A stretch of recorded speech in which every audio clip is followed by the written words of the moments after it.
السلام عليكم. إن شاء الله في هذا الفيديو هذا درتو غير على وديت الإشاعة ديال أن الصين حيدت الفيزا على المغاربة.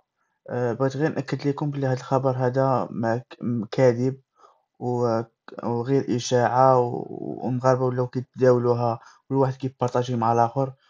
بلي أن الصين حيدت الفيزا على المغاربة. الرئيس ديال الصين ملي جا هنايا راه غي 24 ساعة ما كمّلهاش ومشى بحالو. ألوغ كيف يُعقل أنه غادي يسيني على كون يسيني اتفاقية ديال إزالة الفيزا على المغاربة. ألوغ القانون شناهو أولا شنو الحقيقة ديال هاد الشي هذا؟ الحقيقة هو أنه هذا اللي هز الخبر ما شافش ديك موناكو، مشى كيحسب ليه موروكو. اللي كاين هو أنه موناكو والصين أولا الصين حيدت الفيزا من 30 نوفمبر حتى ل31 ديسمبر.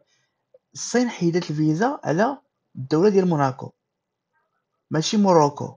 هذا اللي هز الخبر هزّو غلط، كيحسب ليه واش موناكو كيحسب ليه موروكو هي موناكو. ألوغ موناكو هي دولة حدا فرنسا مستقلة، دولة بوحدها.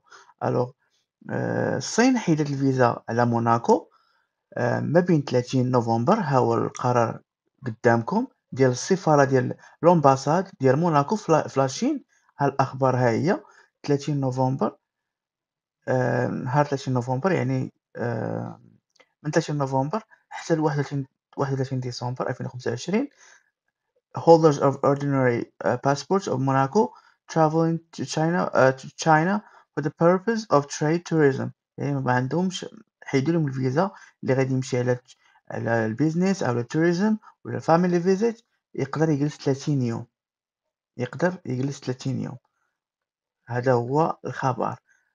ألوغ هاد الشي اللي كاين. درت هاد الفيديو غير باش نأكد هاد أو باش غير نصحّح هاد المعلومة هادي.